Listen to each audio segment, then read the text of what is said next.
Machine Kakatiya పేరు పెట్టింది తెలంగాణ వచ్చిన తర్వాత కాదు. వాళ్ళిద్దరు లేరు, చనిపోయింది. ఇప్పుడు ప్రొఫెసర్ జయశంకర్ గారు, ఆర్ విద్యాసాగర్ రావు గారు.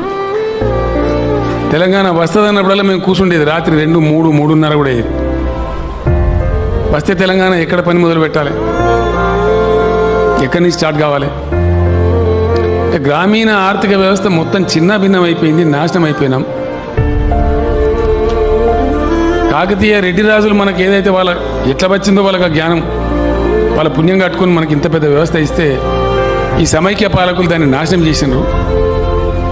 మనకు తెలంగాణకు బరకత్ ఉండాలంటే వాళ్ళ పేరు పెట్టే చెరువుల కాన్నే మొదలు పెట్టాలని చెప్పారు.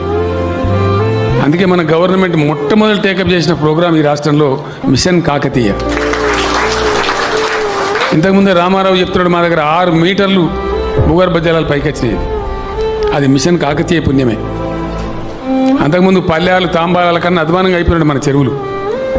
ఇవాళ ఎక్కడ చూసినా బ్రహ్మాండంగా. తెలంగాణలో వర్షాలు పడకనే పోవు, దబ్బన పడితే చెరువులన్నీ కుంటలన్నీ 7,000 చెరువులు దిగిపోయినాయి, 8,000 చెరువులు దిగిపెట్ట దీపావళి టపాకాయలా పేలిపోతుంటాయి. పోయిన 2 సంవత్సరాలు అద్భుతమైన వర్షాలు పడ్డాయి. 135% ఎక్సెస్ రెయిన్ఫాల్ పడ్డాయి. చెరువులు తెగలే. కాకతీయలో బందోబస్తు చేసుకున్నాం కాబట్టి కాకతీయలో అటెంప్ట్ చేయని చెరువే తెగింది తప్ప కాకతీయలో ముట్టుకున్న చెరువు తెగలే.